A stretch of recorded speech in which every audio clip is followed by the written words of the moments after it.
এই হাদিসটা শোনেন। নবী সাল্লাল্লাহু আলাইহি ওয়াসাল্লাম একদিন ঘুম থেকে উঠলেন ভয়ে পেয়ে, আতঙ্কিত। নবীজি ভয়ে পেয়ে আতঙ্কিত হয়ে ঘুম থেকে উঠে বলছেন, লা ইলাহা ইল্লাল্লাহ, লা ইলাহা ইল্লাল্লাহ, ওয়াইলুল লিল আরব, ওয়াইলুল লিল আরব মিন শাররি ক্বাদ ইখতারাব। আরব জাতির জন্য ধ্বংস, আরব জাতির জন্য ধ্বংস। কি ভয়ঙ্কর ফিতনা ধেয়ে আসছে ওদের দিকে, কি ভয়ঙ্কর ফিতনা ধেয়ে আসছে। এবং তিনি হাতের ইশারা করে দেখালেন এইভাবে। আজকে নবীজি বলছেন 1400 বছর আগের কথা, 1445 বছর আগের কথা, 1445 বছর আগে নবীজি বলেছেন, আজকে ওই সময় আজকে ইয়াজুজ আর মাজুজের যে দেয়ালের কথা মনে আছে? জুলকারনাইনের সময় দেয়াল, এই দেয়াল এতটুকু পরিমাণ খুলে দেয়া হয়েছে, এতটুকু পরিমাণ খুলে দেয়া হয়েছে 1400 কত বছর আগে।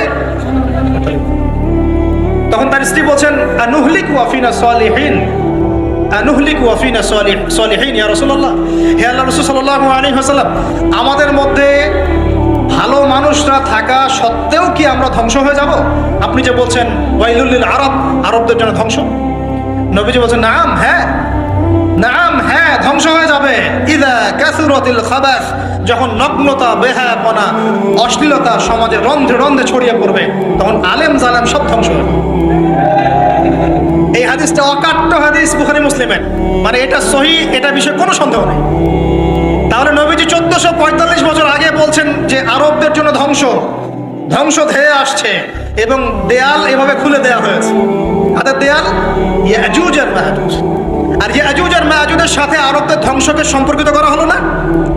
ইয়াজুজ আর মাজুজের সাথে আরবদের ধ্বংসকে সম্পৃক্ত করা হলো এবং বেহায়াপনাকে সম্পৃক্ত করা হলো, তাই না?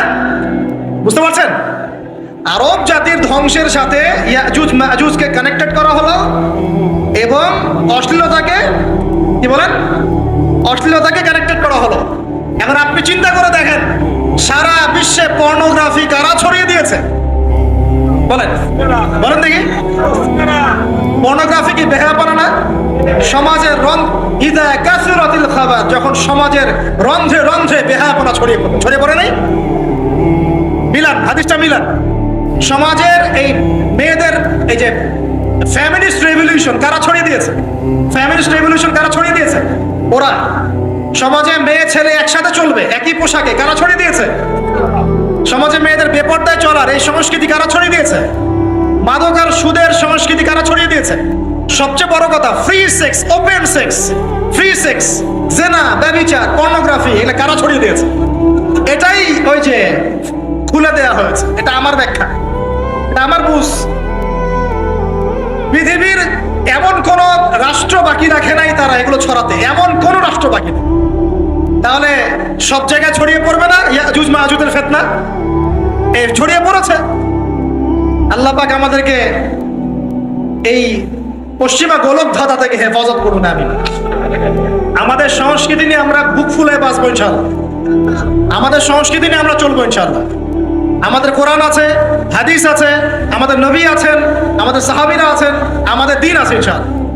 আমাদের অন্য কাউকে প্রয়োজন আছে? এখন আজকের যে কথাটা বলতে চাচ্ছি, যে আমরা যদি আমাদের জীবনটা কাজে লাগিয়ে আল্লাহ পাকের রেজামন্দি হাসিল করতে চাই, সমকালীন ফিতনাময় প্রেক্ষাপটটা আরো কঠিন বেশি। আগের প্রেক্ষাপটটা যতটা কঠিন ছিল, আস্তে আস্তে প্রেক্ষাপট কি হচ্ছে? আরো কঠিন হচ্ছে। যেমন পুরো বিশ্বের ক্ষমতা একসময় মুসলিমদের হাতে ছিল, এখন আছে কি? পুরো বিশ্বের অর্থনৈতিক চালিকা শক্তি একসময় মুসলিমদের হাতে ছিল, এখন কি আছে? পুরো বিশ্বের আপনার বিজ্ঞান প্রযুক্তি বলেন, সামরিক বিষয়গুলো বলেন, সেনাবাহিনী বলেন, হ্যাঁ, রাষ্ট্রীয় কাঠামো বলেন, খেলাফা বলেন, যত বড় বড় কথা শব্দগুলো, এগুলো একসময় মুসলিমদের হাতে ছিল। কাদের হাতে ছিল? এখন কি পুরো বিশ্বের কন্ট্রোল মুসলিমদের হাতে আছে? পুরো বিশ্বের অর্থনৈতিক কন্ট্রোল আছে? পুরো বিশ্বের পলিটিক্যাল কন্ট্রোল, পুরো বিশ্বের এই যে বড় বড় অস্ত্রশস্ত্রগুলো মুসলিমদের হাতে আছে? মিডিয়াগুলা, প্রযুক্তি। তো এখন প্রেক্ষাপট তাহলে আরো বেশি জটিল। তার উপরে আবার সামাজিক ফিতনা আছে, বেপর্দার ফিতনা আছে, সমকামিতা আছে, পর্নোগ্রাফি আছে, জুয়া আছে, কিশোর গ্যাং আছে, মাদকাসক্তের সয়লাভ আছে, বেপর্দা নারীদের সয়লাভ আছে না?